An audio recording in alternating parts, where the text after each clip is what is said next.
File, ActionScript 3, and here we have a lovely square, and here we have a new layer, and we make a lovely oval. Now, if the oval is turned into a mask, then we only see that portion of that square. That's as simple as masking is.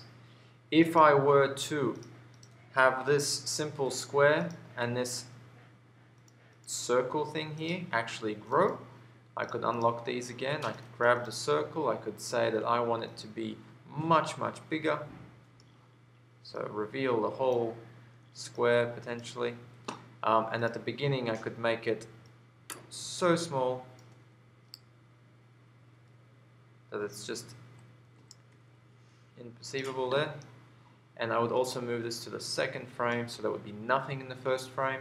And so we go from that to something big like this. Obviously, we're using the shape tween we've looked at before, which is for the ball bounce. And what we're going to do here is basically make this appear bigger. Now, the moment we lock these layers, we can see the preview of what that's going to look like here. If you don't lock them, it will still kind of function when you export it, but you won't be able to preview it. And again, if that's too fast, you just press F5, stretch it out for a few more seconds. And then we've got this James Bond-like transition of the little circle coming out of nothing. So that's a basic mask, if that makes sense, right? So that's mask number one. So we'll just save that as mask number one. Mask. And we'll export one of these for it. Now the next one that I want to show is text-based. So imagine you have someone who's kind of writing a cool, let's do something different. Let's change the background here to black, and let's write some white text on it, nearly white text on it. And let's use, what have we got on here? Let's have a look.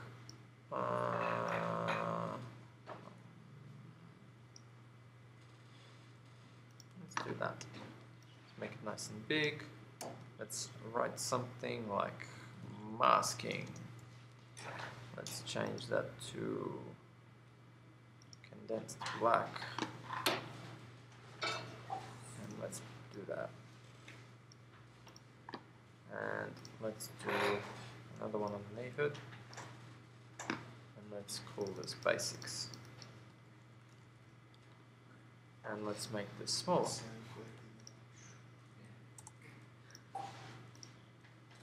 I never remember the numbers. It's all good. So masking, basics.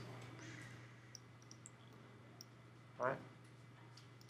So if that's what you've got in terms of a thing, again, you would do the same thing as we did for Squareman. We would put this in a container so that we would have a movie clip, and then we can affect it with the mask. So again, I modify, convert this to a symbol. So this will be my masking and basics text. And then what I do is I make a new layer, and then here, grab my rectangle, draw a rectangle. I don't want the border, so I'm just going to get rid of the border. That looks about right. I'm just going to stretch it to make sure that it doesn't go over the basics. So that's going to be my first one. And then we're going to have one for the other one. So this is where I'm going to start my mask. Again, right click, go mask, grabs the layer below it, links them together, padlocks them, and you're set. F5, stretch the text, and then F6 to put a new keyframe for this lovely layer up above, which is the mask layer here. That's a text layer. Put in a nice shape tween. Have that shape tween go and get big. And what happens then is when you're previewing this, it'll say masking. And then you can do another layer for the same thing to basically do the basics. So we've got masking, we've got that sorted. So I'm going to grab, probably done it the wrong way. Decisions. I'm just going to do that. I'm going to make a copy, and I'll make a copy of the mask as well. So when you have a mask, whatever's not within the mask is not visible. So basics from this top one will never be visible anyway. So I don't have to worry about that. But this one here, let's just adjust the mask. So the mask, the finished mask, will be there. For it to have the same, yeah. So it'll be here. And then I'm going to hold down the Option key or the Alt key to go back and copy the same position of it.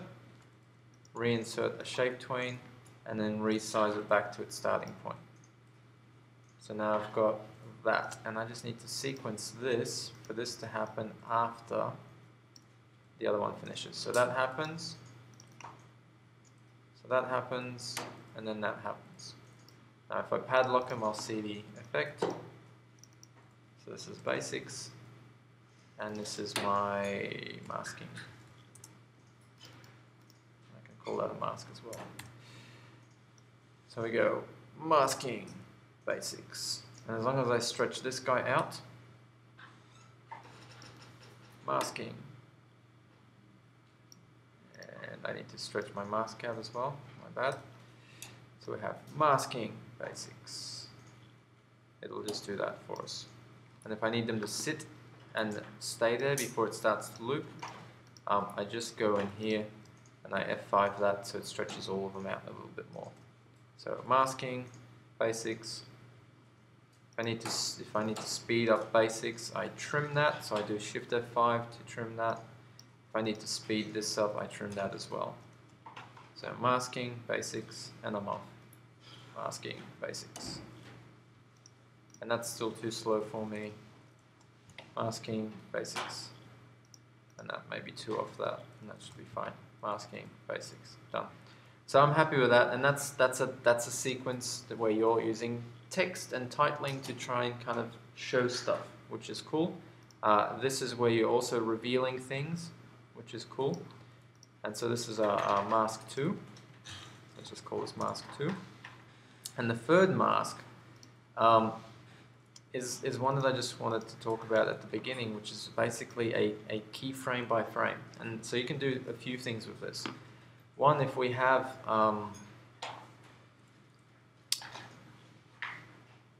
let's do the black background again. So if we had an image and the image was, I don't know, let's do polystar maybe. Okay. Got this awesome thing, and we were trying to get people to guess what that was. If we had a mask on top of that, we could grab the brush tool, and for the brush tool we could just kind of draw a little bit here, which would reveal only that corner. And so then we could say, okay, well I'm gonna first of all stretch layer 1, which is my image or my text or whatever it is that I want to do the slow reveal on, and then I click here and I can go, okay, F6, which copies my previous drawing, and I can just add another line, and then F6, and then add another line, and then F6, and add another line. This is unfortunately not going to look cool because the lines are longer, and it looks like I'm scratching faster. It should really be a scratch, and then another scratch, and then an equal sized scratch, and then an equal sized scratch, and then an equal sized scratch, and an equal sized scratch. And if you do that, you'll see that what happens is this kind of slowly gets revealed, which makes it look like you're scratching this off. As long as you add the sound effect, people understand what it is that you're doing. And the reverse is also true for text. So if this is a mask for scratching up an image, then what you would do for another one is you'd say, okay, I want to have some text. The text is going to be awesome, and what we're going to have, let's make it darker, not that dark. And what we're going to have is we want to just have That's not the font we want. We want a running writing font of some sorts. Maybe that. No, that's not running writing.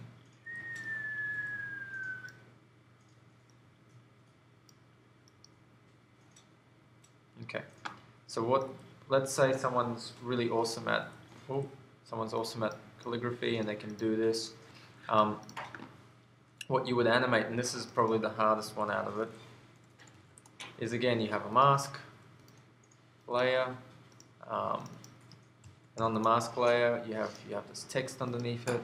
Great, stretch that out with F5, and then in here what you do is you zoom in, move over here, grab the brush tool, empty keyframe on the first one because it starts empty, keyframe the next one, and just draw that, and then go here and F6, and then just draw that, and then F6 and draw that, and then F6 and draw that. And then if you know your calligraphy, you would know where to take the next stroke. So if the next stroke was now going to go from that point, then you would continue from that point. If the next point goes from here, then you go F6 and you start drawing from here, and then you start drawing from here.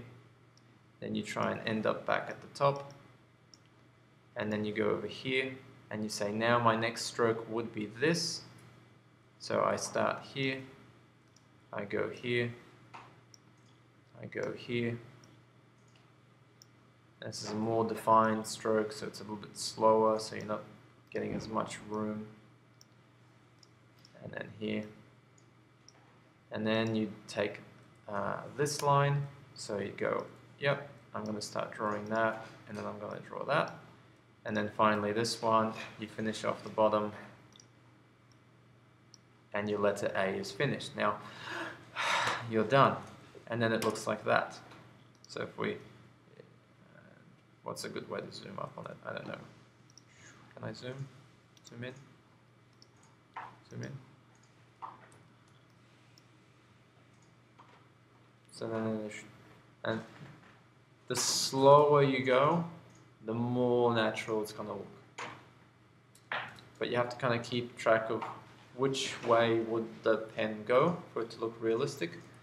So someone looking at this can actually imagine it. So you'd probably want to watch someone on YouTube drawing it on a piece of paper, or you'd ask someone and you'd film them so you have reference material like we did with the bouncing ball, and that gives you the ability to kind of go, oh, I know what to do here. I think the W would be easier because we know it goes there, there, there, and there. So if we continued on with this, we would go to the next frame and we just start the W. Again, the slower the better. If you give yourself like a margin, then you know that if you're on here, you can only go on top of half of the previous one. So you'd kind of go, I can only go on top of half of the previous one, and then half of the previous one, and then half of the previous one, and then half of the previous one. You can guess that this takes a bit of time, but it gives you a really nice effect, which is sometimes worth it. It's worth sometimes spending 2 hours doing this just to get a really nice title sequence, especially for the first time you see, or a reveal of a name, or a title that you want people to remember and kind of keep talking about. It's like, oh wow, I remember how that came in. Much more meaningful than just kind of chucking stuff around. So you'll see, let's zoom in, zoom in, zoom in. There you go. So you can see how that, because I took the time and effort to do it slowly, it looks a lot more realistic than the A. The A is just like more the scratchy effect, whereas this one, as long as you go over half of your previous one, gives you that smooth motion that you can get to get your text looking nice. And that's the last example of the mask. So obviously, if you have Squareman, the idea for it is, I guess I can show you that as well. Doing good on time. If we had Squareman, and I'm not gonna have him animate again, but if we had Squareman and he did go up onto the mountain and he did some cool stuff on the mountain, he's like, yeah, I'm awesome. And then what happens is we can make him disappear behind it, which just means that we mask him on the way down. So he's walking up the mountain, he's all cool, he's like, yeah, I'm awesome. I've done my little thing, my little jig thing here, and gotten up there, and you can even use the ease out and stuff if you want, which is cool. I've done the wrong thing, haven't I? I'm awesome. Awesome. Ah. See, I said I wouldn't, and then I'm doing it. Oh well. So yeah, so we get him to walk up the mountain, and once he's at the top of it, so he does this, does the little classic tween, gets there. Here's where we start masking him. So we don't need the mask to be there from the very beginning. So we can say at this point, I would like there to be a rectangular mask that covers him up, like this. Does that make sense? So it covers the whole square man. And once it covers him, that means he's visible. But from this point onwards, square man's not going to stay where he is. Square man's actually going to travel down. So he's climbing up the mountain, and then he goes down. Now, because we've got a mask, let's just F5 that. Because we've got a mask, what's going to happen is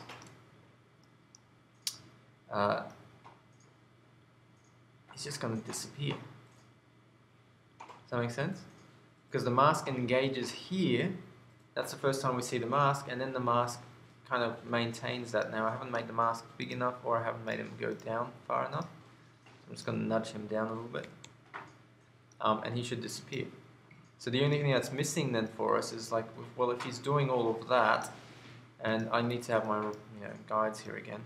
So if he's doing that, that's where the mountain needs to look like it's finishing. So if we kind of draw a line and say, okay, so we've got a background, and the background's this mountain top, and there's this little road that leads up to it, which is great. And so Square Man goes up that road. We can fill in all of this stuff. If I zoom out, we can fill it in with a different color if we wanted to. Do some cool stuff that way. Get some extra lines in here. Connect the dots. Done. Those lines going. And then we can just fill this in. So we can say, okay, well, this is our green grass. It's not really, that's weird grass. That's even worse. Where's my green? There we go. And we can make a nice road. And so if he goes up, and then all we need to do is change the sky to blue, lighter blue, lighter blue, other way. What am I doing? I will do that. It'll be dusk. And then when we see him kind of go there, he'll disappear. Can everyone see that? So he walks up the road, and then he goes down behind. So he's walking up a hill, and he's down the hill. That's as simple as you can kind of apply a mask to that. So that's your mask 5. And that's it. So if you guys could experiment with the masks, so try this one, try having some with text, try doing stuff with an image or a shape, try doing one with a bit of text as well, to do it keyframe by keyframe, and try doing one with Square Man. That'll give you enough practice before we do some more stuff next time. So yeah, try and have a go at that. Thank you.